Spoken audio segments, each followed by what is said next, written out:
Welcome to another episode of 21st Century Rocker Mom podcast. I'm really lucky tonight to have in the house. I have Miss Esjay Jones in the house, the Miss Femme Fatale. She's a songwriter. She's a collaborator. She's a producer.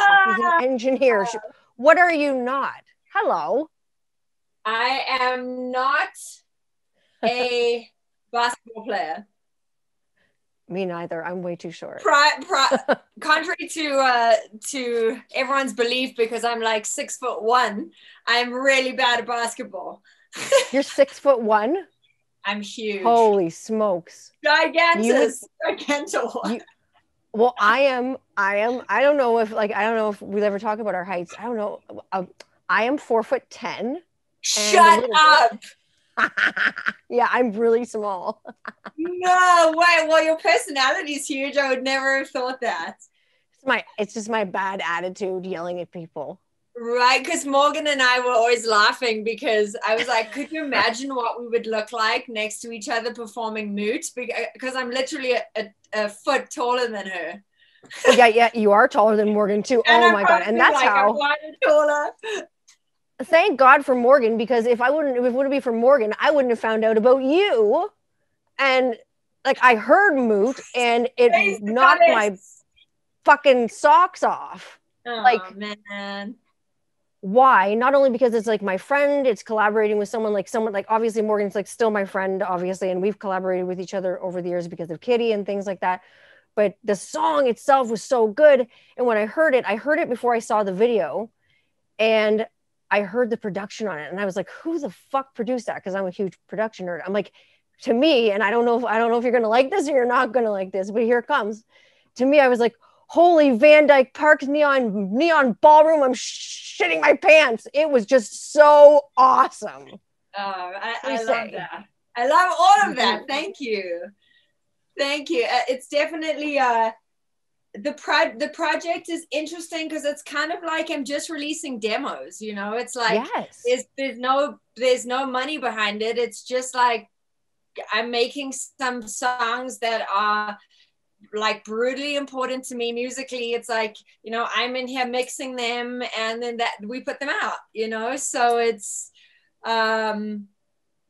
yeah, I mean, it's kind of cool. It's really cool that you are so kind and gracious, and I'm glad you like it. It's definitely a vibe. Fantastic. It's fantastic because as I listen to it on like Apple Music, because I have Alexa, I'm like, you can play We Are Pigs on Apple Music, like, so Alexa will play it, right? So she'll play whatever I want, mostly. That's right. Tell her what's up. That's where I get We Are Pigs. She's Apple Music will play We Are Pigs. You can find you guys anywhere, and then obviously you just dropped Blood Diamond like last week on the 17th, no? Right, somewhere 14th or something. I don't know. I've lost track of time. The 15th? I don't think you dropped it right. I don't think you dropped it right on Father's Day. But yeah, no, that would be brutal.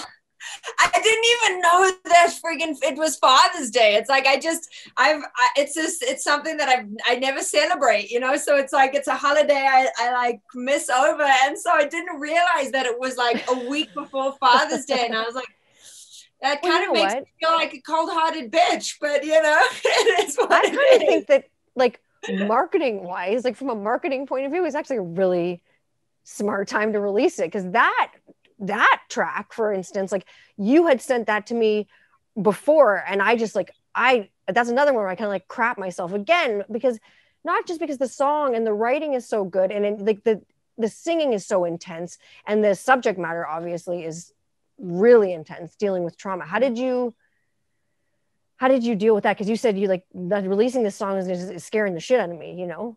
Yeah, I mean, this song in general, really, it was bizarre. I've never had a song be conceived like this. So basically, this producer Mob, he hit me up, and he's produced like stuff for Lethal and like Fever 333 and a bunch of like other bands, and he was like, hey, you want to top line some stuff? Because I mean, one of the many things that I do, as well as producing and everything else, is that producers will send me their beats and I'll put a melody and lyric to it. That's called top lining, for anybody that doesn't know. In the songwriting world, you generally have a producer and you have a songwriter. They're usually not the same. True. So he sent me this this Blood Diamond beat, and I listened to it, like I saw it coming on my email. It was probably around about 5:30 in the morning. And I'm up early because I'm old and I have chickens. So I was like, listening on my phone, and yes, Chicken Club.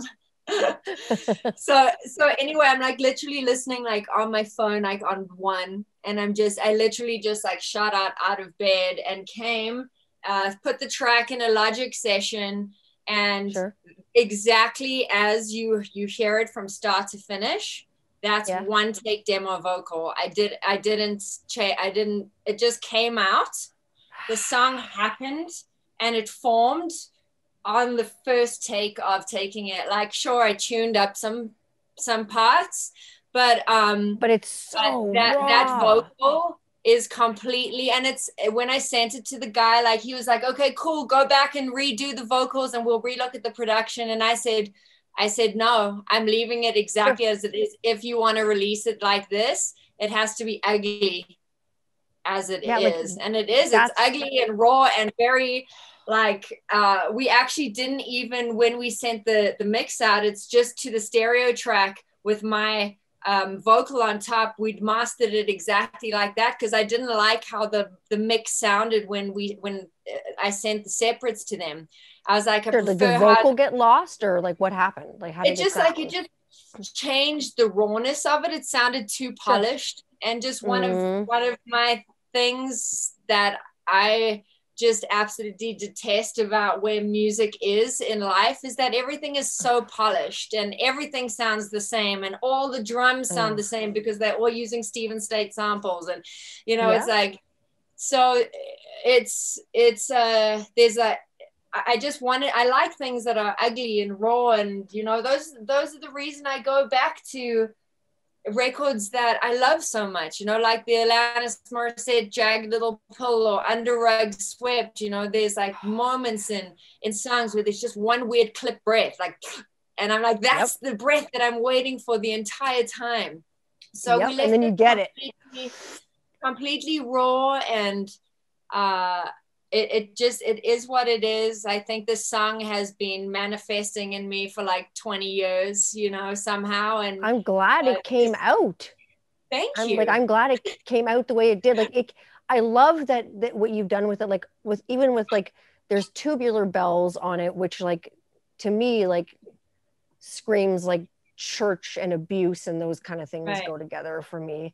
And then that through line where there's that like detuned child's piano, it sounds like such a loss of innocence with that raw angry vocal like on top. It's perfect. It just fits together so well. Like, I really enjoy it.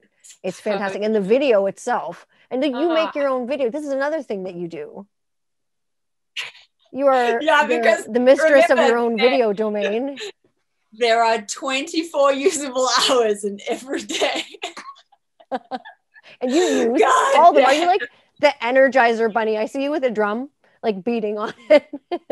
Dude, I'm so tired in life. Oh yeah. I feel like nobody else is going to. I guess one of the things that maybe has been a downfall in me, maybe furthering in my career, is that I don't let go of things. It's like, this is mine and this is how I want it to be, and only I know how to do it, so letting go is not something that I'm very good at. I end up making a lot of work for myself. I think but I think as a producer, you need that like authenticity too. So I think maybe that's not such a bad thing that you don't want to let go that part. You know what I mean? Like, that you do want to hold on to it. Maybe it's a piece of authenticity, for you. Right. So yeah, I mean, doing everything. I mean, I guess I'm hoping, my plan is to get We Are Pigs signed, so that I can actually have that extra cash to pay somebody else to do videos. You know, it's just, you know what it's like. Nice. You guys did that in Kitty for years. It's like, you know, it's that guerrilla marketing. Like, it's lovely to do it all yourself and be behind it and everything, but sometimes it's nice to have like a little bit of help. It would be nice to have some help. Totally. But like, and you need like to sleep. Yeah. Well, I mean, listen, my life is great. I've definitely set myself up for success in terms of, like, I'm a very, very simple person. Like, I don't need things, you know. I feel like the less you have, the less I have, the happier I am, you know. So it's like, I live in like the middle of the desert in like a very humble house, you know, with chickens. It's like, I have a car from 2011 that's paid off, you know. I don't need like fancy shit. So it's just like, but you don't owe any money on it, right? Yeah, totally. No, you're doing it smart. You don't need fancy schmancy bullshit, you know what I mean? I would probably spend the money on equipment. Right? I know because there's so many things. What are you playing these days? I'm playing a lot of piano, like, and I'm mostly playing a lot of like guitar and stuff with my kids, like, because they like to dink around on music, but they love to just sit around and play. They like to hear like Burt Bacharach, or I'll play like Kiss but on piano, like make it classical and like have fun with them and just mess around. They love it. Awesome, man. That's so cool. Are your kids interested in stringed instruments like guitars and stuff too? They're interested in all instruments. And then my son like loves metal. Like, he loves metal and he loves to bang his head, because most of the time he's really mild. But I remember the first time I let him hear Kitty, because I was like, okay, it has to be a band that I know for sure, that there's like no swearing in this song. Yeah, right. Real small. And he's in the car and he's got like a beanie on and he's like banging his head. I'm like, so cute. But like, they love music. My youngest, my daughter, loves musicals. So they are both my kids, because I love like musicals and like show and theater and stuff like that, and drama. Favorite musical? What is your favorite musical? Oh, Rent. Amazing. Like, for newer, but like original musicals like that I grew up with, are like Grease and like Annie and like things like that. We're like an Annie household right now. That's one of my favorite all-time movies. Like the classic yes. Annie with Carol Burnett. Oh my gosh! Yes, as Miss Hannigan. She's so amazing in that. She's so grotesque. Oh no! And my kids want to watch the Kathy Bates version, which is like deplorable, like made for TV. And then there's also like a Jamie Foxx version, which is really cool. But like, my older child understands it, but my 3-year-old's like, I'm like, I just want to watch the original version, guys. Can't we watch the one with like Albert Finney and Carol Burnett, like you say, like the good one? Like, right? I'm gonna have to look those other versions up. I haven't seen them. Well, like, I would definitely recommend the one with Jamie Foxx, because the kids in it can sing, and I think he has like a producer credit on it too. But the one with Kathy Bates, like, the acting is great. But you could probably take a pass, a hard pass on that one. I'll take it like, from you. Thanks for the money. Listen, now you got movie recommendations from like musicals. You got movie recommendations about tickling people on tickling documentaries on HBO. Oh my gosh, it's on. You're gonna get tickled. Like, so I spent most of my day today, I was watching YouTube videos of you with my kids, and no, not like with my 3-year-old and different interviews and stuff. And some of the interviews reminded me of my kids. And I had heard you say that when you were kind of coming up in South Africa, you got right into like an internship in a real big studio there in South Africa at home, and that's kind of how you learn things. You're really fortunate to have that. Tell me about this. So it all stemmed from the church, really. You know, I grew up in the church and learned everything I know about music from like the worship team and all of that. And so there was a guy at the church that owned this amazing studio. And I think growing up, nobody really wants their kid to be like a musician, like what are you going to do, play in a band, No. How does that make sense to any parent's mind? Like, how are you ever going to make a living? How are you going to make money? So it's like, you're going to live at home forever, aren't you? Yeah. Well, they're worried. Which is another conversation that I think that like the world has it all wrong. We should be living at home forever. But anyway. Live at home for quite a while. You need to help your parents out and shit. Seriously. Totally, man. Totally. So anyway, ended up getting my mom was like, well, why don't you get into like the engineering side, because that's still music. Sure. And then you can still pursue your playing with your friends in the garage. It's always like, just playing in that. So yeah, I got that too. It was great. Northwind Recordings, super incredible studio, probably one of South Africa's best studios, was like right by my house. So I interned there, and ended up recording my first Christian EP there. Yeah. Which I think is so cool and so interesting. Yeah. So that's sort of where it all started. And I got my love for, I get asked a lot, like, you wear so many hats, like what do you prefer, and I feel like I am probably naturally and more organically an artist. Yes. But I think in order to kind of keep this career going, like I've had to kind of fall into the songwriter, producer, engineering role in order to sustain playing in a band or making music with friends. Absolutely. You like slug your ass off to do what you want to do. And it's important to be a chameleon. I think it's important to know all those roles too. If you're doing it, you should know, the mechanics of it at least, Yeah. Like what's kind of going on behind the scenes. It's always interesting to see what's going on behind the curtain, because it's great to listen to a record, but to see it take shape is something else. And you've been doing this like with a lot of artists. You've been doing like a ton of collaborations, like a ton. Like who are your favorites these days? Do you have any that are the most dear and near and dear to your heart? I mean, are we talking about the Pigs projects and collaborations, or just like anything?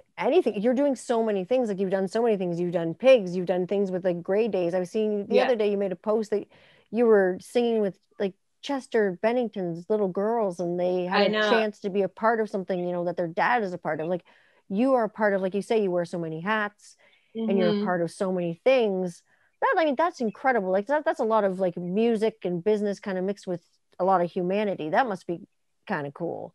I think the thing that like sets me apart from other producers, whether it be male or females, is the fact that I was on the road for 10 years in a band, Exactly. So it's like when an artist comes to me and is like, I want to make music, it's like, I get you because I am you. It's like, I know exactly where you are. I am in your shoes. It's like I've bled the same blood. I've slept on the same floors. I've packed the gear in snow, in rain, and so it's there's definitely a really cool connection that I have, and I think that's has opened the doors and enabled the collaborations to really be special. I mean, the Grey Days project has been absolutely surreal to work on, to be beautiful.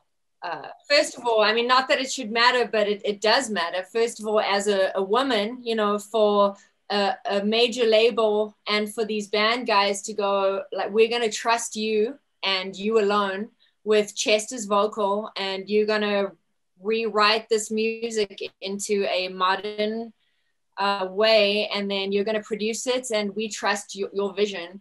Like, no, that's That's mind blowing is what that yeah, is. And it's yeah. huge for a woman. That's for a woman. It is. I'm just gonna say it. It's trailblazing. It's huge.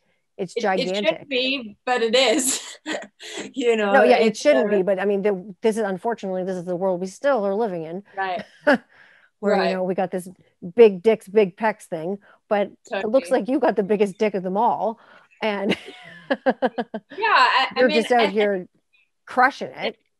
and again, I do think that has, because I have a rapport with, like, I am a 14-year-old band boy, Yeah, you are. Well, I mean, I'm gonna say you're right in the band playing along with them. So That's it's why I like, think they trust you. yeah, it's such a great vibe. And then on this last record that we tracked at Sunset Sound, um, Yes.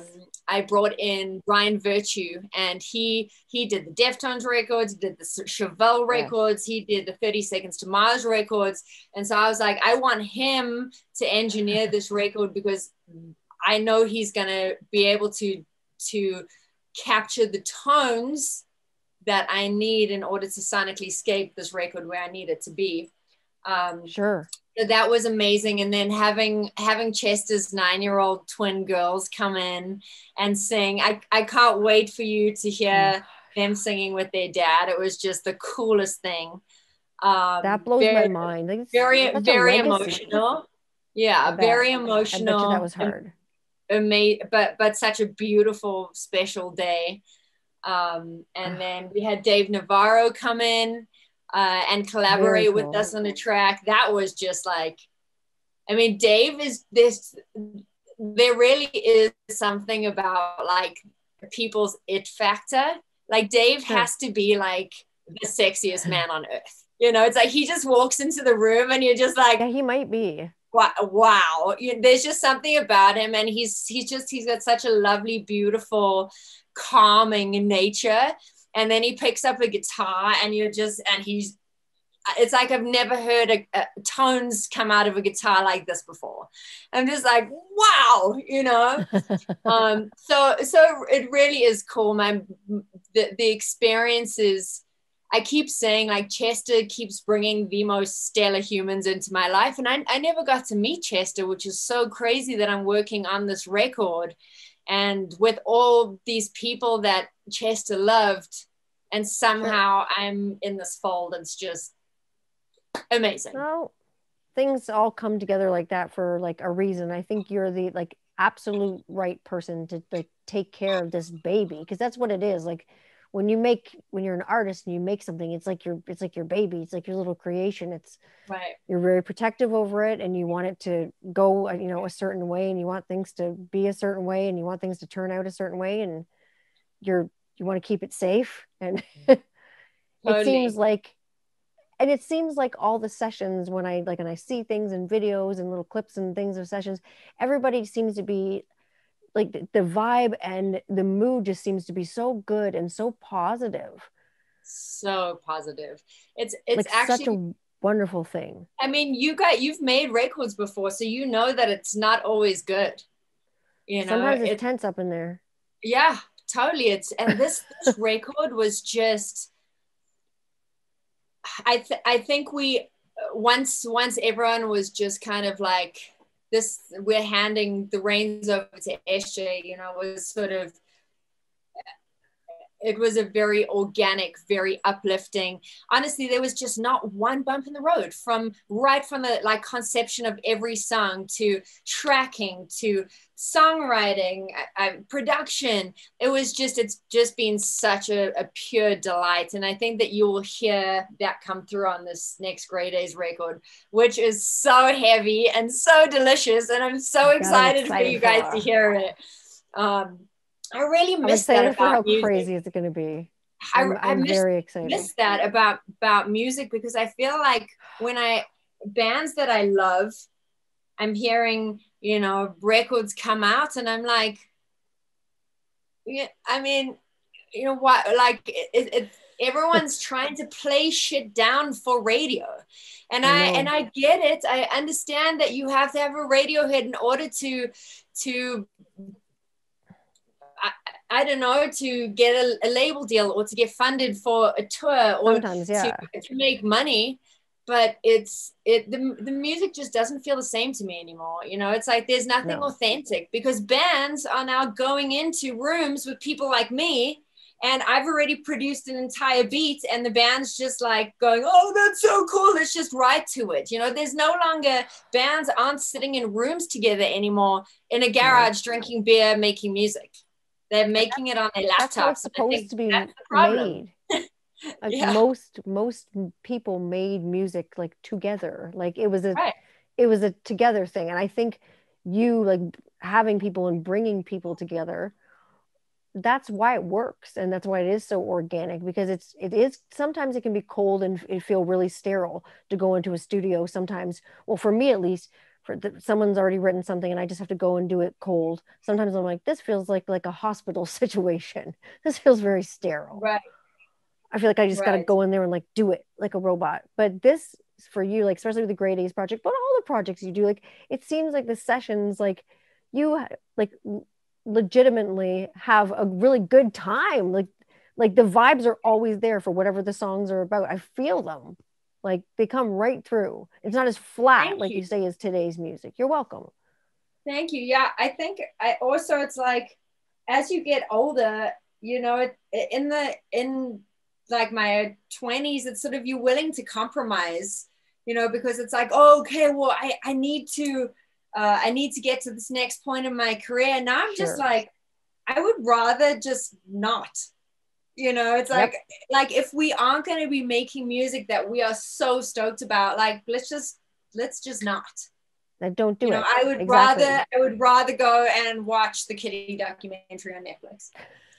But you don't want everyone to be like, you don't want to say like, you don't want anyone to like listen to your album and be like, well, oh, this first album was amazing, and this second album, well, it was just well, it was recorded. You know what I mean? Totally. I don't want to release anything that someone's going to say that shit about. Like, and I think it comes like with age and experience and like the whole just like not giving a fuck anymore. Totally. At all.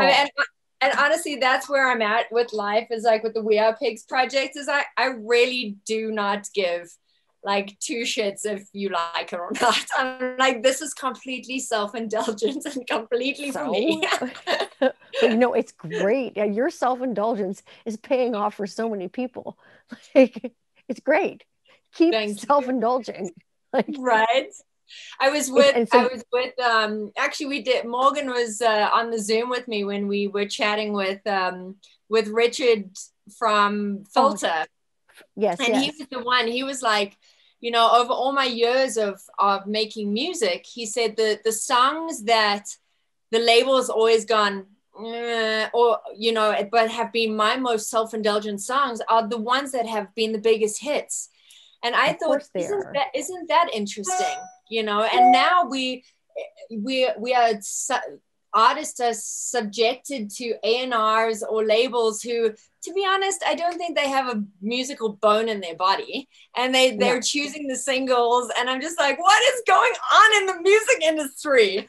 The secretary is choosing your single is what is going on. Seriously. It's bullshit. Seriously. Like when I knew A&R people, like the people that I still keep in touch with that are A&R people were actual A&R people.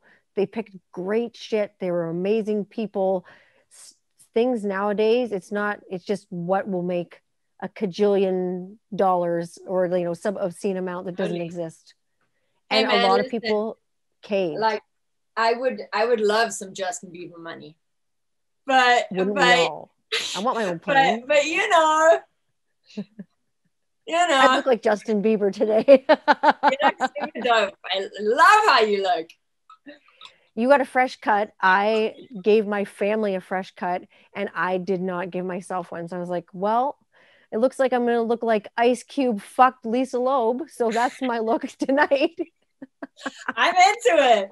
I decided my new thing is pigtails. So that's what's up. I love it. It's very anime. It's very like Sailor Moon. Right? I love it.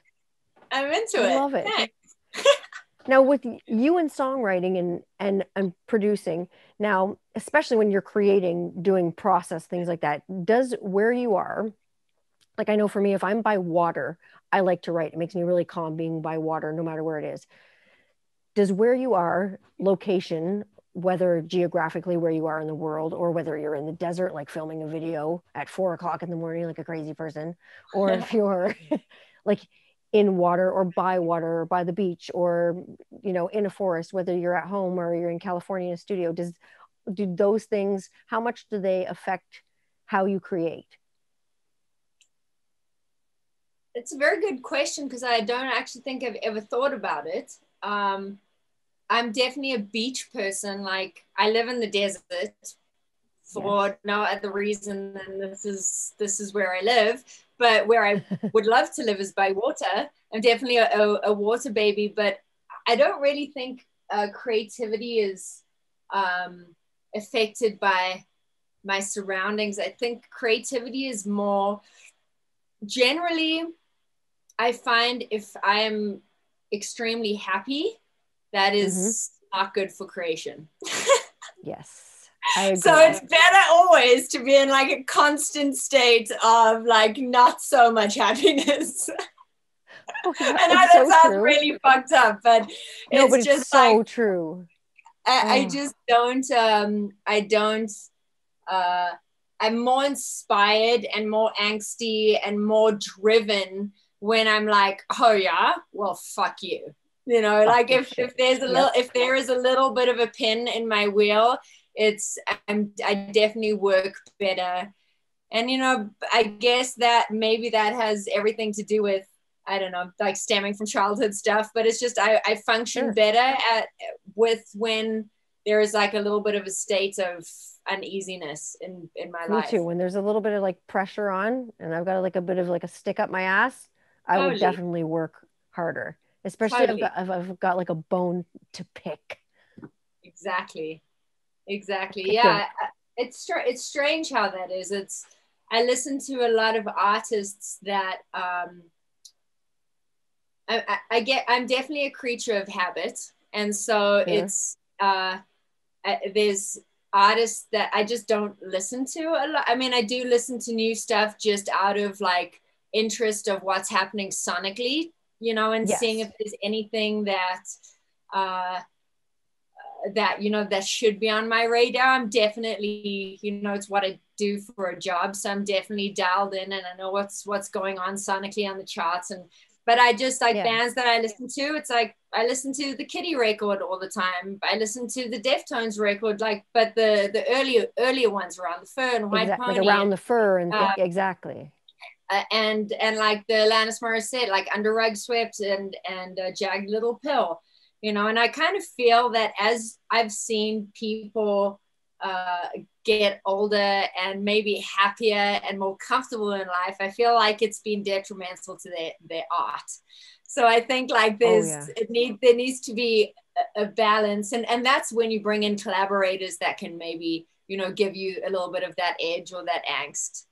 But Sometimes like you need it. Like I know like for me, for I lost a lot of my edge getting not older, but like I think becoming a motherhood, mom and even like getting a different softness and a love to you, I think that changes your perception on the world. big time. It's like I can watch like certain movies now, but certain movies like I can't. If there's anything in it that like happens to kids where kids are like kidnapped or something, I'm like, Yeah, okay, like can't do fuck this. Turn the shit off. Like I can watch somebody getting their like ass tickled like by feathers, but I can't watch like anything or like we were watching a movie with there's always like trigger warnings as you get older. And sometimes when you don't push yourself into that comfort zone, like you say, that's when shit starts to suffer. When you it. don't, because you can't grow in the comfort zone. It's really hard. Yeah. Mm-hmm. It's a very hard Exactly. place to grow in. So you kind of have to venture out. You Exactly. have to be the hobbit that goes on an adventure. Where are you going? You have to be the hobbit that fucking leaves Hobbiton, gets the fuck out of those fucking hobbit holes, and goes on an adventure. That's what you got to do if you want to. Yeah. If you want to be famous. Well, famous people are gross, but Right. you want to be successful and if you want to keep your lights on. Exactly. Yeah, so no, I don't think location is much to do with inspiration. I would definitely say it's just more emotional state. Sure, So, like where you're but at. in general, like I'm a really happy, dorky person. You know, it's like I'm not like this tormented person full of issues. It's like I'm definitely not that person. I'm super jolly and joyful, but I guess there's like when you get into work mode, it's kind of like, you know, you can draw from the pool of pain. You can. Sometimes you just got to put pen to paper and just get into like work mode. And like you say, you wear like a lot of different hats. And someone sends you a song about pain, you feel it, you write it. And the yours came out in one Totally. take. That says something. You know, there's Totally. your Yeah. like therapy session, like right there. And That must have again, like been that's something that's cathartic. never happened before. I've heard people say, you know, that they've that's one take, and I'm like, bullshit. That like And lightning in a bottle thing. yeah, I'm like People think it's not that real. never happens, but it was like literally it was just yeah, organic, insane. One of those moments that'll probably never happen again. But it's great. It's just so cathartic. It's awesome. It just everything rolled into like every feeling rolled into one. It just came in such a fucking punch. It's so good. Oh, It's thank so you. so good. That's such a great collab. I had that Thanks. that that is an Apple Music collab too. It's like my bath music. Oh my gosh. Very calming.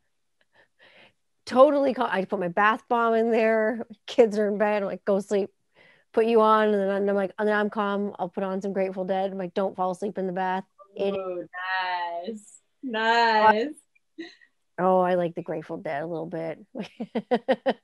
I'm just like I, an old hippie too. Like you have your chickens, and I have like my vegetable patch and frog pond. well, I've just tried to start growing vegetables. And while I was What in have you tried? Mexico, my entire freaking little crop got devoured by some critter out here, which I was very Ooh, upset about. I was doing cilantro, Thai basil, you said you had an um, herb garden. yeah, like cucumbers, a whole bunch of like peppers, and like they were beautiful, like probably about this high. I got back from Mexico, just like gone. I was devastated. I'm like, no, It could have been a those are desert my pear. babies, my baby plants. Well, since we're getting new Drinking gardens and things coffee, like by the this. way. Oh, I'm I'm never having a tea. nice.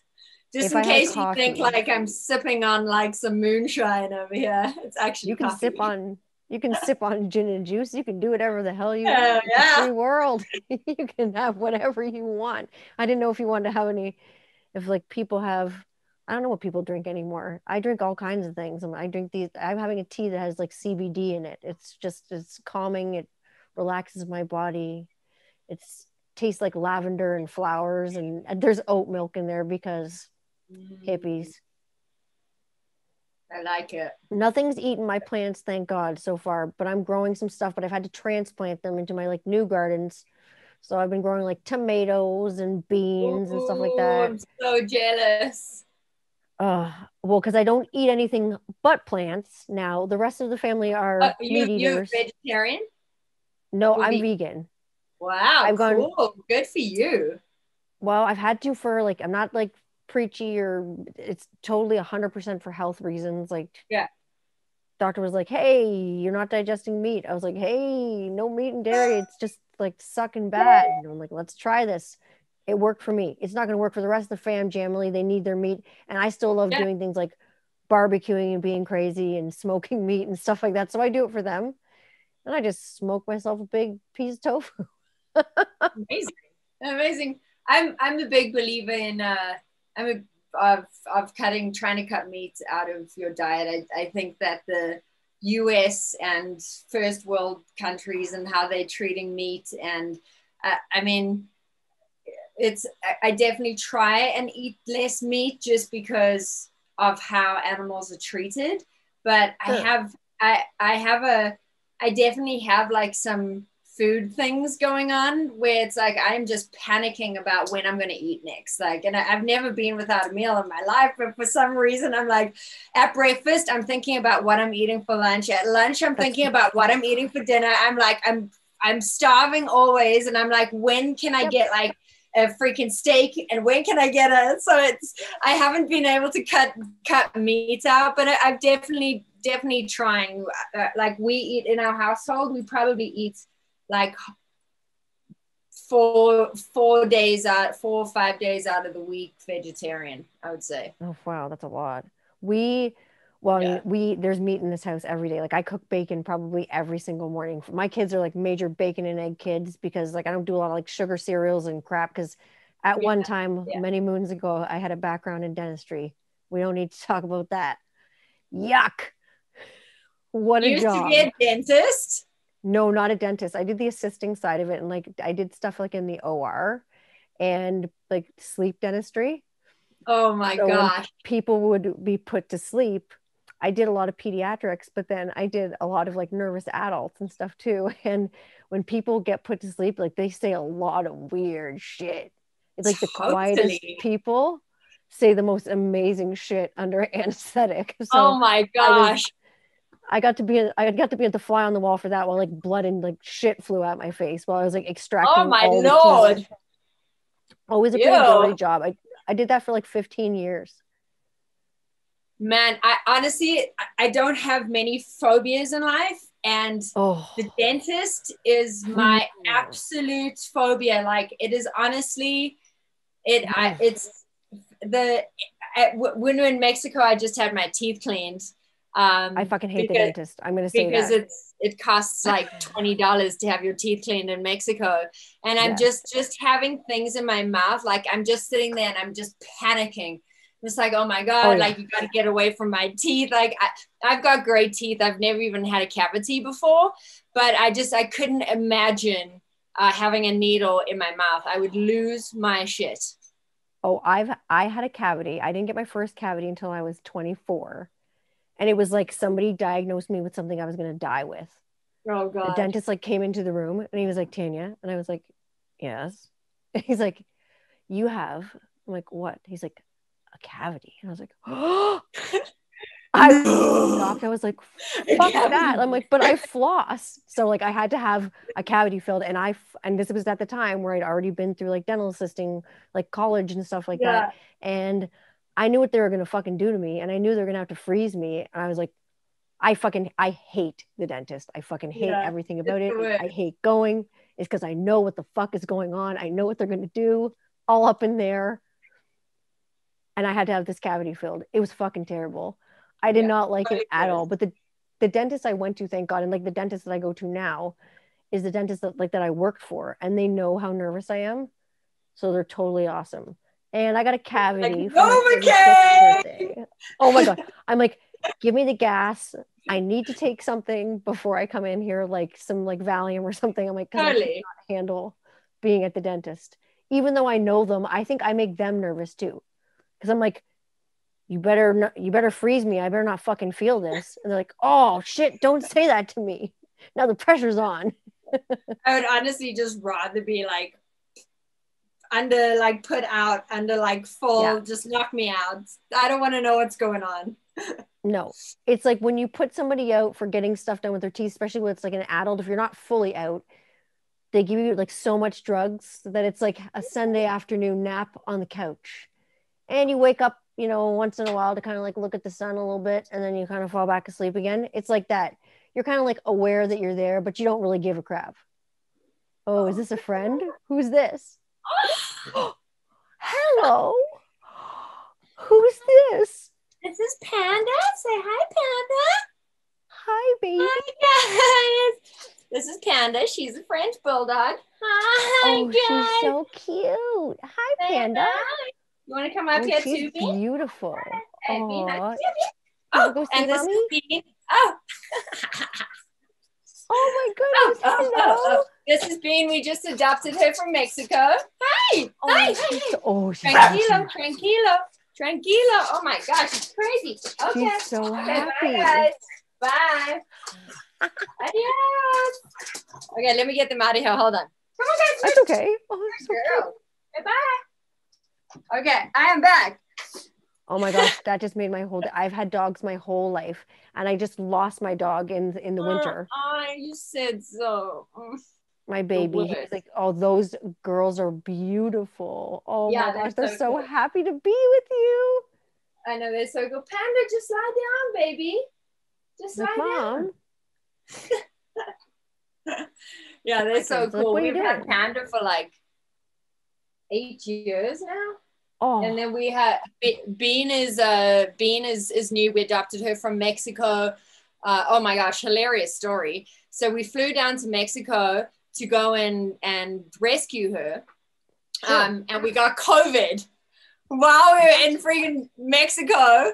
Fudge me. It wasn't hilarious at the time because like we were panicking. Cool. I mean, we got back stateside. Because we hadn't had tests or whatever, but a friend of ours that was there was like, guys, when we were on the plane, she's like, I tested positive for COVID. And we were like, well, we definitely have it then. So we managed to get home with a freaking dog, like through everything. We're like, they're never going to let us back into the United States ever again. But we snuck in anyway, had like a crazy COVID experience. This was mid last year. But, yeah, we got COVID too. We got COVID. Actually, our little guy, like I'm pretty sure he picked it up at school, and we got it at the beginning of like the pandemic, like in Canada, like whenever the hell it was, because it seems like 1,000 years ago, and we all got it. The kids got it like mild, but my like husband and I got it. Like I felt like an elephant sat on Tanya. Willoughby, Wallaby, Wanya. It was fucking horrible. Like I'm laughing, but fuck. Yeah, it was quite a thing. I'm so glad that there is a vaccine and we're finally coming out of this. Like no one's wearing masks here anymore, and it's so weird to me. I'm like, wow. I don't know. I feel like everyone should be wearing masks still. I definitely am probably. Look at that. I don't think I'm ever going to travel on an airplane again without a mask. I just feel like, I don't know. I just feel like all public transport, everything just feels different and weird, huh? It does. I'm with that. Well, I mean, I worked like in like dentistry, so a mask for me has never been like a weird thing. It's always been like, everyone's like, oh, what happened to cold and flu season this year? I'm like, everybody wore a mask and washed their fucking hands. Exactly. That's what happened to it. Everyone's like, oh, COVID made it go away. I'm like, no, it didn't. I've heard so much like shit, right? So like when I went to go get my vaccine, because like obviously we had COVID, I'm just like, I don't want it again. And like, so I went to go get my vaccine. Oh my God, after I got it, because I've heard lots of people have different experiences after it, I felt like I ate a plate of hash brownies. Really? I had to tell, because my doctor was like, tell me how you feel after you take this. And I was like, well, I don't know how to tell you this. And like I went to high school with my doctor. She's older than me, like just by a few years. I'll be 39. I'll be 39 in January. So like it's always weird like getting a gyne exam for when she's elbows deep in my vagina. It's just it's weird. It's weird. It's what it is, we're tight. She gives me the shot and I'm just like, she's like, let me know if you have any side effects or whatever. So I go home. So whatever, a couple of days later, I call her. She's like, so what was that like? I'm like, my God, it was delightful. I felt like my body felt like warm. I didn't have a fever. I had like a body buzz. It was weird. And then my husband felt the same way. We got like Moderna because that's what our doctor was like giving out. I was like, what do you got? Give me whatever you got. Because I'm like, what flavor you got? Whatever like, you have, I'll take it. I don't give a shit. Just vaccinate me. She's like, well, I'm like, what flavor you got? She's like, grape. I'm like, okay, let's go. Like I don't give a shit what flavor you got. Totally. So she stuck it. My arm hurt. I think that's what I had too. I can't remember now. I'm like, whatever you had, your arm probably hurt for like 2 weeks or like a month. Like it hurt forever. Gnarly. So gnarly. My gosh. I'm like, I said, the first thing I did, I was like, what? Take my left arm because I'm right-handed. And I'm like, and thank God I did because my arm was like, I was like, walking around like this for like 2 days. It's horrible, like Franken arm. It was like I felt like somebody killed it, And it wasn't, Totally. but it was like I was very aware of it. I had to take like medication for it. I like don't really like to take a lot of shit, but like I had to take a Tylenol and Advil. I'm like, this fucking hurts. This is Right? ridiculous. Seriously. But like I didn't get sick. A lot of my friends got sick. Like a lot of people I know were like, man, I felt like shit for like 2 days. Even like one of my friends who's like a doctor, she's like I went to work the next day, but I felt like shit. Yeah. Damn. Yeah. I'm definitely not one of those people that is like a get up and go to work if you're not feeling good. I'm a big believer in staying in bed if you don't feel well. I'm just like, Me I'm too. sorry. I can't, you know. No. And I got it. also it's I got to get inconsiderate. well. I used to work at like I remember working like at jobs like retail jobs before like in between like being a stay-at-home mom or whatever, and they'd be like they'd always encourage you like if you're sick they'd be like, well, come on in. I'm like, if you feel good enough to come on in, come on in. I'm like, but what if everybody else gets sick too, and then like all your employees are going to be off? This makes Totally. no sense. I'm the same as you. If you're sick, stay the fuck home. Yeah. Get your ass in bed, have some soup or tea or whatever the fuck floats your boat, and stay like keep your ass in bed. Like that's the only way I'm like with you're gonna feel you. better. I'm right with you. Like I do Right not get with sick you. often because like you, I'm like I feel weird not wearing a mask. Even when we went to like Disney World, we went to Disney World like before the pandemic kind of like got crazy before it started, and there was people at Disney World wearing masks, and I'm like, this is weird. I'm like, why are so many people wearing masks? And I remember some lady like was coughing her ass off. She came and like sat beside us. And you're like, they're smart. And well, we moved. I'm like, I'm getting the fuck out of here with cough lady with her mask on. I'm like, I What? just want to watch Elsa and Anna, and this lady's coughing all over the place. I can't lie to you. Like we I've only been to Disneyland or World or whatever it is called here. I've been once, and Yes. it is for me the unhappiest place on earth. Disneyland, okay, God, Disneyland, it's the one I was in like, California get is like me the we're hell out of here. it's not well never it's not for kids. It's like it's where like teenagers go to get stoned and go on rides. I That don't because know. it's like right in the middle of the street. It's nothing like Disney World. Disney World is like so different. There's like different parks. The parking lot of Disney World is the size of Disneyland, like in Florida. And they have different parks you can go to. You can go to ones that have like animals and they have natural habitats and the kids can learn about bugs and cool stuff. And Yeah, then they have like the princess park. So you can go like, or you can go to like the adult parks like Epcot and you can just go eat food and drink wine. So that sounds the like one more in fun. I think you like when traveling's like fun and stuff, you should get your ass and go to Disney World. Just go to Epcot. You will have the Right? best time. They have a wine and food festival where it's like flowers at the same time. So it's all gardens and wine and food. Sounds delightful. It's the What worst what time ever. what's Canada like right now? Like what's going on with the pandemic, and is it open or closed, or what's the vibe? They're going to open the border with Canada for essential travel for people that have been fully vaccinated Oh, that's because cool. Ontario is still kind of a shit show, like where I am.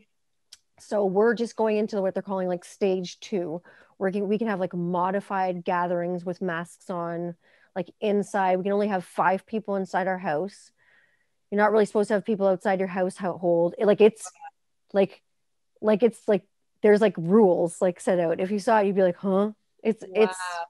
it's Interesting. tough and it's like it's hard for us because like for us, I have a child that's like medically compromised, so I cannot like fuck around at all. So I'm always wearing a mask. I curbside my shit.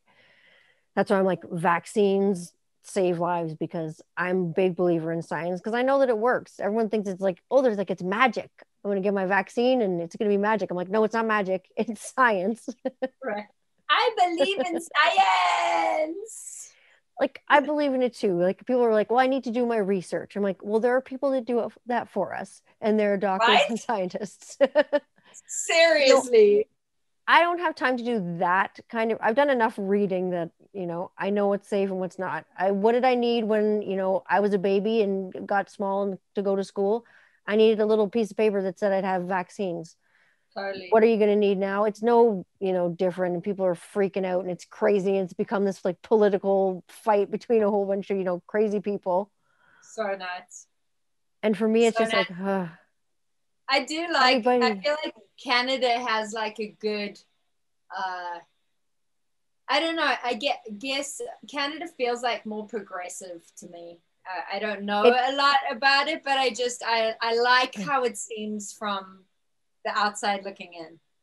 it is right now, unfortunately, like our country has been in the news for like a lot of really bad things. Like my city, like specifically, like we've been in the news for horrible stuff. So right now, I am not super proud of the Canada that I live in. Like we just found, I think, 751 unmarked Indigenous graves from residential schools here. So we're finding a lot of Whoa. Indigenous, yeah, like a lot of things with Indigenous people like come to light that kind of like we knew that were there that are part of Canada's history, but people just don't want to like acknowledge. Canada has a really long history of being a really, really racist country, unfortunately. Hmm. And I I didn't will know. say that because I will come out and fucking I will say anything. We have a pretty like bloody background, and unfortunately that still carries into like the foreground. Canada, like I say, it's like it's a free country, but I'm not super proud of us. We've done some pretty terrible shit. Canada could be better. I think we could be better to people. We just our city got put on the map because a guy here in town there was a terrorist attack literally 15 minutes down the street from me. He decided that he was going to take out it was an Islamophobic attack. He decided he was going to take out an entire family with his car. A 20-year-old kid drove into them while they were going on their walk and killed all of them except the 9-year-old son. Oh my God. So this is like what my city's on the map for right now. So like I'm super not proud of Canada at this Oh point in man. time. But as far as like progression goes and like getting vaccines and things like that, it's less pushy than America because we don't have a lot of we don't have as much pushback with like vaccines and stuff like that and people pushing back like with science. We do have the pushback because like that's why Ontario is still where it is. We have other provinces that are like farther ahead of the game, like they're more vaccinated and they're more opened up than we are, but we're still like mask mandated everywhere. You cannot go in anywhere without a mask. Zero places. Yeah. You can't even have a service done where you can have your mask removed right now. So if you want to go get like, I don't know what girls get in their lips, chicken fat, I don't know. Botox? Yeah, collagen, Botox, those things, fillers, yes, those. Like I don't know what girls get in their lips these days. Chicken fat, Yeah. bacon fat. It's called the like the Hollywood pandemic, the duck face pandemic. God. I did that It's on TikTok for my kids. They wanted me to do the Kylie Jenner challenge. It looked so oh funny. my gosh.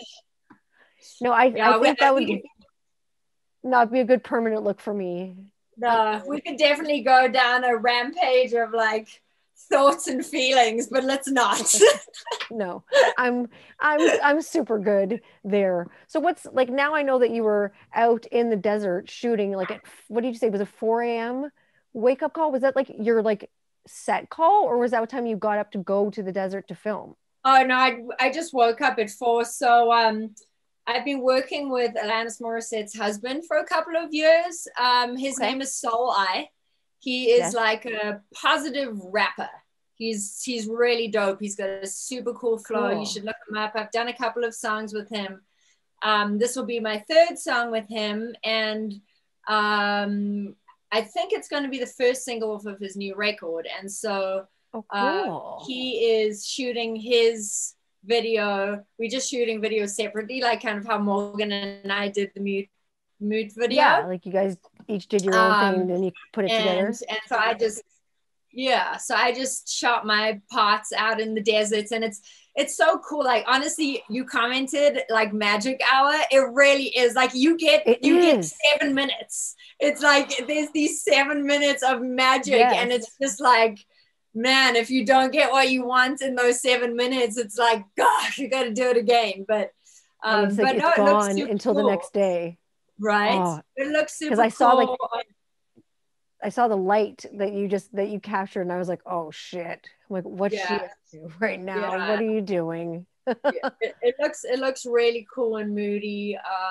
The song is called Protected, and Okay. it's really cool. Like Solai has a really his lyrics are super positive, and this is a song about I guess jumping beyond childhood things, you know. So Sure. Like kind of it seems to moving. have been coming up a lot in lyric content, and he'd already written the verses, and so he was like, do you want to write and sing on the hooks? So it was Oh, inspired wow. from his verses, and it sounds cool, you know. I think it's not a We Are Pigs collab, because it's very much kind of like a hip hop pop feeling Sure. thing.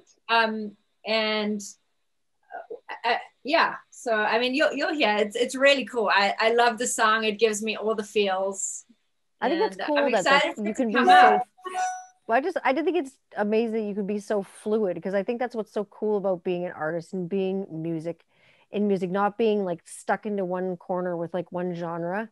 I think that stinks, you know what I mean? So many people get stuck behind that and they really get like stuck and then they box Totally. themselves in. And there's so much like genreification, like I think people do now. And I think the fact that you are so fluid, I think that's fantastic. And I think that's why you are as popular as you are is the reason you get as many plays as you do. Like We Are Pigs does. There's so much interest in Grey Days. There's so much interest in what you're producing just on your own, who you're collabing with. I think this is why there is such a draw to you because you're so fluid. You're just like water, just your water baby, just changing shape to fit whatever without compromising anything real. It's pretty Oh, cool. thanks. Yeah, it's definitely been, I mean, that's been uh this past, like when I first got to the States in 2009. Okay.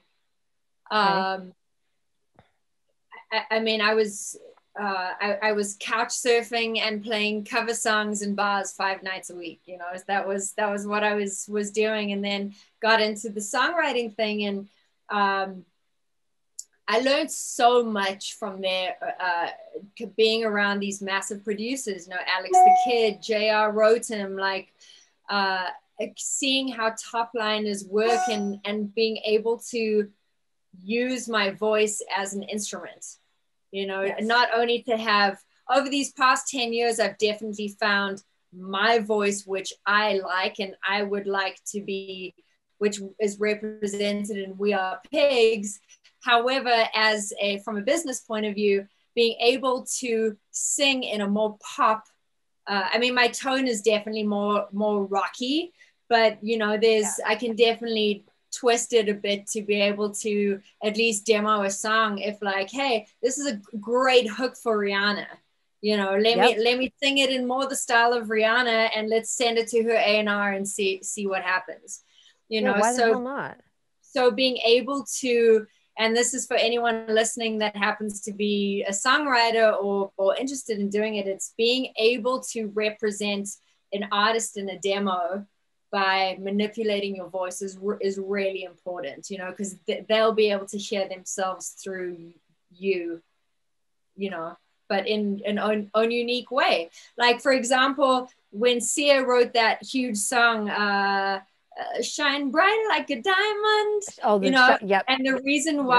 the reason why Rihanna sung it that way is because Sia had demoed the vocal, and you could hear all of Rihanna's inflections Just kind of channeling Sia, you know. So it's really cool to see that flow, and it's definitely, as a songwriting, it's, you know, you're a professional, so you need to learn uh how to use your voice in whatever way you need to, you know. exactly. You got to be able to kind of think and be like lateral with things, and you have to be malleable. And that's just, that helps things tremendously, I think, big time. Oh, totally, And it's definitely, totally. I mean, it's helping to your benefit.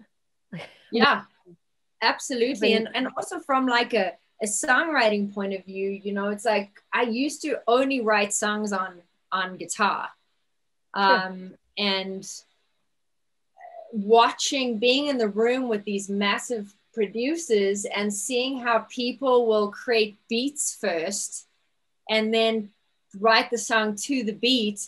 It's changed my whole perception of songwriting, because I do think there's a time and place to just grab a guitar and write that way, or sit in the room with a band and write a song that way. However, when you're by yourself, there's something kind of cool of being able to pull up a beat and start like jamming a bass, or like, playing with different instruments and then creating a melody from that. It definitely inspires different directions, different melodies, which is all really important in the songwriting production. Oh, I agree completely. Technique, Like, I guess. as much as I love to like sit down at like the piano or something like that, there is something about, sitting in front of the computer and then jamming along with whatever's going on, and then layering something else on top of it, and then putting another, just Totally. building a wall of sound, because I'm a huge Totally. nerd. Totally. I'm like, I don't want to share my personal feelings on Phil Spector, but I love his production. Right. Because you might get run over, or you might get shot. You don't, Right. you just got to be careful, It's the hair. Just don't do anything crazy with your hair. What Not do you good for mean? your Your hair is producer. great. What are you talking about? Like producer careers. Anyone who does anything really crazy with their hair gets in trouble. Like, what are you on about? What's wrong with your hair? It looks fucking great. Phil Spector's hair. You Google that. You need to Google Right. that. Right. I will. Let me Google that. Okay, it's bigger than that moon, or that moon. I'm not sure where the moon is. Or that moon? There it is. That moon, yes. Wait, are you like on a green screen or something? Can you not see your background? No, I'm just really bad with opposites. And I worked in dentistry. Imagine me backwards in your mouth with a mirror. Now you're going to be even more scared to go to the fucking dentist. No, thanks. Turn up the gas. Turn it up to 11. Nope. You have to crank up the gas. You're going to have to turn it up to 11. Like, you're going to have to get it like major crazy style. I want to ask you a question. Like, tell me what it was like being on the road with Kitty. It was, now I realize it was nuts. We were just little babies. And now, like, especially I think about in terms of like having kids, I was just like, I told my mom, my parents had gotten like divorced when I was like 12. So my dad was already living outside like the house. So I lived with my mom. And so I told her at about, 15, I'm like, or well, 14 really. I'm like, I'm going to go over to these girls' house and I'm going to join this band. And I remember I put on my most gothic outfit and ran away with the circus. Then pretty soon I was just like, Mom, we're going to go to Toronto, and then we're going to go here. We're going to go here. And she was just kind of like, are you serious about this? And then she was like, what are these parents like that are, accompanying you with? Right. And they found out that Dave and Dee were amazing. They took care of us really well and made sure we're, well fed, had our Midol period cramp pills. They always had bought us, pads and tampons, and we were well taken care of. Like, it was very awesome.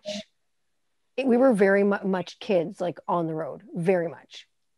Like the first time I went out with them, at least, was we had this big Winnebago, like an RV, and we went out on a Winnebago, and like the air conditioning quit on it. We went to the Milwaukee Metal Fest and we played with like fun bands like Misfits and like Today Is the Day and Cradle of Filth, and it was just a fun night. Ended up in there's some pictures that it would be good if my kids never see them. But like, it's such an experience now. I realized that we were so young, we were on the road, but we had it really well. Like, we didn't sleep on like floors. We didn't do that because we had parents go with us because we were so young. Like, right. Mercedes was like 13, like when we had to have parents go with us. We couldn't get across the border ourselves. Right. So we always stayed in a hotel room with like a door like joining, and whoever like roadied for us or was trying to help, or like a sound person would like stay on the like Winnebago in the back or whatever. Or a lot of the times we'd have like nobody, and it would just be like, mom and pop carrying stuff and us carrying our own shit, building muscles, little kids. And but like the more I get older, I'm just like, yeah, we were babies. I don't know how the hell that we did it, because I don't think anyone nowadays, like a 16-year-old or a 15-year-old, they'd have the shit shocked out of them if they had to tour at all. Whether it comes from like sleeping on floors to Wow. sleeping in tour buses to sleeping in hotels, being in a different place every night. It's like, it's weird. I don't think kids like now, the way music is and the way the scene has gone, like the direction it is, I don't think people would handle it the way probably we did then. It was just like a never ending fucking sleepover. Right? Man, it was I it was fun. it's just so cool. It's just so cool. You guys are so fucking cool. Oh, it was just totally just like total silliness. It was exactly what you would expect from like a bunch of like 15 and 16-year-olds, but it was like, dick and fart jokes, Totally. farting on each other, waking each other up with each other's like butts, like just being horrible, like just being shitty teenagers. Everybody's like shitty when they're that age. So imagine being that shitty and all being in a room together.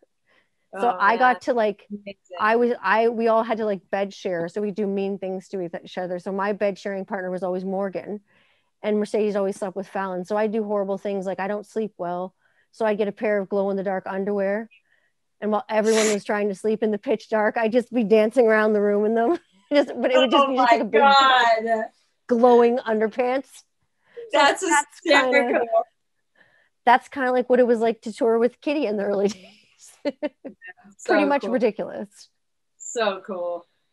Honestly, I that documentary was just so inspiring and so cool. And it's so crazy how life works because, like, every single one of these amazing humans that I'm meeting is just it just blows my mind if you think about the how big the world is, it's and it's like I'm just gigantic. some child from South Africa, you know, just randomly reaching out to this band that was fucking huge, just like putting it out there like, hey, like, it's like some creepy like Oh, hi, not I'm even.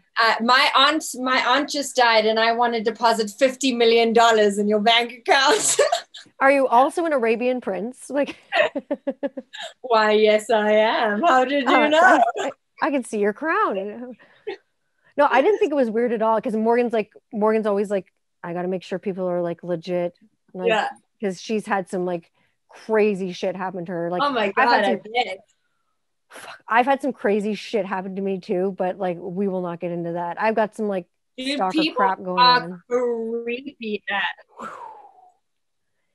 I'm just glad there was like a block button on things, and but my it's just, yeah, things can get kind of crazy. But like Morgan saw like you reached out to her obviously, and she's like checked out your page, and obviously like with one click you can see that like you're legit. You can read Right. articles about you.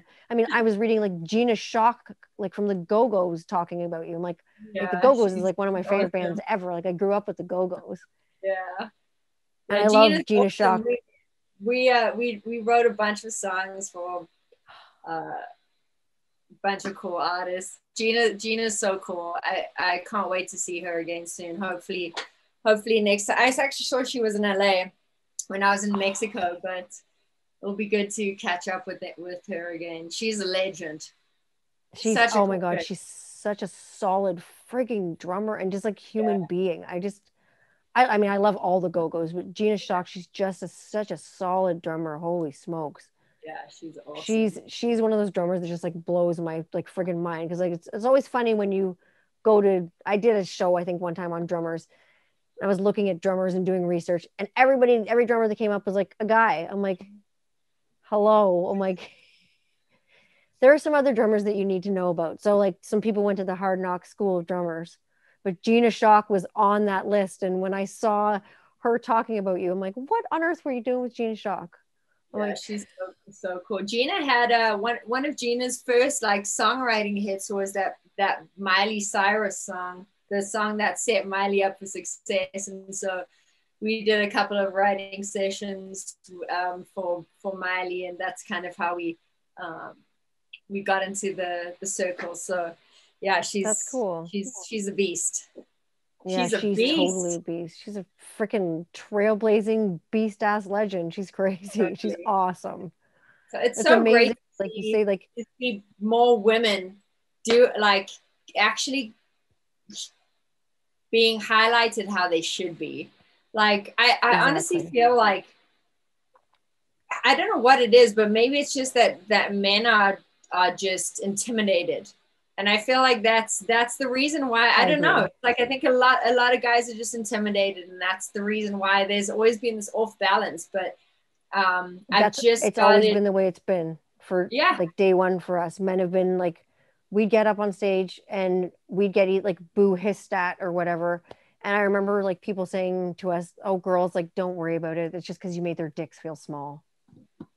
totally. And it's still like this day. And I am not a man hater by any. I love No, anybody, but yeah, I am a person not like her that like wants to like be like, oh, do you what's it like to be in a band like being a girl? I'm like, that's like asking what it's some like to play like the keyboard with your vagina. Like that's the stupidest question ever. Like, how does what I have going on in well, the plumbing department dictating what's going on in like the musical department? It doesn't fucking matter how I go to the bathroom. yeah, Like, it's geez. But somehow that's always been like a flavor and that's always been something that has just kind of carried through. But now like you're one of those like heavyweights. You've proven yourself through and through again, like that you've carried yourself, that it's not about gender, it's about talent, and it's about knowing the artist and like getting inside the artist and being able to capture a moment and get that lightning in a bottle thing. So all these men now, totally, they're with you, like it's allies now. It's not totally. working against each other. There's so much more like friendship and allyship now, and that's so nice to see. I love how like, it's like a female producer that's at the heart of all this stuff. It makes me so happy. Yeah, we I just chatted with I don't know if you know who Emily Lazar is, but she is a freaking badass. She's a mastering engineer, and Yes. she's mastered everyone from like freaking the three. She won 3 Grammys for like the mastering the records that she mastered. Um, and so she's doing she just put together a movement called We Are Moving the Needle, Okay. because there are only 2% of women in the music industry as producers and engineers. Like that Like is the that's nuts. statistic. That's the statistic. So she's trying to get like more just move the needle, and this is a thing of getting allies, with male allies. Like, what do you mean you've never been in a room and you had a female engineer? It's like it's not a big deal. It's like it's not very hard to push a button or to have a set of Exactly. ears. So it's a really cool program, and there's a lot of powerful women that have jumped on board with it. So I'm That's excited to start cool. seeing some movement with that, and I'll keep you in the loop with that as it goes. Is it And like Emily's going to be, sorry, up the pardon. percent? Well, just you have to Yeah, up the percentage. That 2% needs to climb. Oh my gosh, isn't that's that so isn't it sad. nuts? It's Nuts. not, but it's nuts that I believe it, and I'm just like, yep, Yeah, probably. yeah, That's a yeah. sad statistic. That needs to change. Emily is going to be mastering the Grey Days record. We are in mix with the Grey Days record currently, and I'm super Killer. hands on when it comes to the mixing. So my partner Lucas, he's based in Yes. France. Him and I have been mixing this record, and then we're going to have Emily master it, which I'm super excited. Holy With this smokes. really heavy, moody record with 2 badass women heavily involved in the record with Chester. So I really think I have high hopes for this record in particular that it's going to change not only my life in terms of kind of my reach within the metal and rock community, because I still feel now it's I'm not given the jobs and not paid as much as I should be because I'm a girl, so I really do think that this is going to be a record that's going to change the trajectory of that, and I'm really hoping for a Grammy on this one. So we'll see. I'm so excited for you to hear it. It is beastly, this record. I'm afraid, like I'm afraid, like in a good way. Like I'm like it seems like such a labor of love for you. Yeah. It seems like the whole thing is like it really is. I think art project. I think I really don't believe that anybody could have done this record. How it sounds to me now, it couldn't have been anybody else but me. There's just a level of there's a feminine energy to it that is so meticulous in everything, but it's still just angsty and raw, and it has that early 2000s white pony thing, but with a modern twist, so okay, I'm extremely proud of the sonics on this record and the songwriting. So I'm stoked to hear that. I'm excited to hear it. That's so exciting. And it's amazing to like hear that, like a voice through the music, and someone who's not here anymore, that I can speak to a lot, because obviously like playing with someone who's not here anymore, I've obviously done that myself. We played on stage, I mean, after Trish passed, with Kitty, I hadn't played with the girls in a bajillion years. Like we hadn't all been on stage together in probably like 20 years or something like that. And then we did that live thing, and I was like super pregnant, but it's something to play with, that almost that spirit and that feel and that vibe, and that it's like that person's there. Absolutely. It's very, and like you've done it and I've done it, and it's like, I think unless you've done it, you don't really know what that feels like. Yeah. Honestly, like there's no way that the hours, the umpteenth amount of hours that I spent with just Chester's vocals isolated and moving things around, and it's like there's no way, like this Chester was with me the whole time while we did this. It was crazy. It was just like very, very haunting, very therapeutic, very emotional. So I cannot wait for you to hear this record. It really awesome. Is. I can't wait for the world to hear it when you do release it. Me too. It sounds like such a mashup. I'm very close to it, but I keep saying to the band, I'm like this is honestly one of those records. I don't listen to records from start to finish anymore. It's like I get bored, and it's hard for me to do that. This is one of those records that it's like, even though I've listened to every single kick drum, snare, freaking vocal, every bass note, every guitar, like every little thing a million times, it's like I can still listen to the record from start to end, like no problem. And I'm just like, wow, that was good. That's a great huge feeling. Thing. Yeah. Like, no, that's like when a record is like one like complete thought. It's like a story from start to finish. Like that doesn't happen often. Totally. Sometimes not at all. That's like, for me to even finish an entire record is a feat of like Olympic strength. I'm like, stop. Nope. Next. Nope. But that's amazing. Yeah. Especially for you as being a producer, because that's another thing. It's hard to listen to a whole album, right? Usually by the end of the record, you're like, oh my God, if I never have to listen to this ever again, I'll be stoked, and this is like, yeah, I can't wait to hear that again, so it's awesome. It's pretty crazy. Oh, well, I'm stoked to hear it. So where are people going to find you these days? Where are they finding you on social media? Everybody knows where to find my interesting ass. On Instagram, you can find me on Esjay Jones 1. It's ESJAYJONES 1. And then on Facebook, it's SJ Jones Productions. That's on Facebook. Three separate words. So yeah, that's pretty much where I'm most active, and I'm pretty active on socials. I I post hear most that. Me days. too.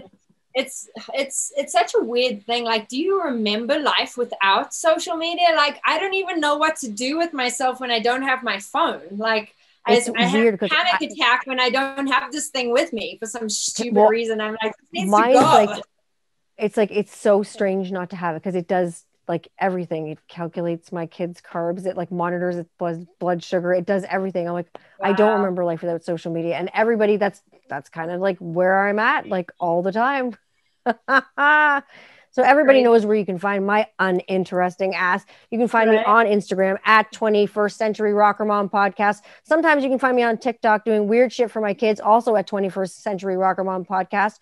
My YouTube channel, you want to click subscribe on there. You will see this video and much, much more at Tanya Candler channel. Yeah. You can also find me at Tanya Candler on Twitter, usually just bitching about the neighbors, but you can find me on there. Thank you for coming and joining me for this time. It was so nice to hang out with you and chat. Oh my gosh, I feel like I could chat with you for like another 3 hours. I know this is how usually my podcasts don't go as interviews. They're just chats. They're just chatting. Well, I can't wait to I really want to. I said to Morgan, like, once the world is back open and everything's happening, I can't wait to come visit you guys, and I'm really hoping that we get to land of that we Canada. get right Canada. Come to Canada.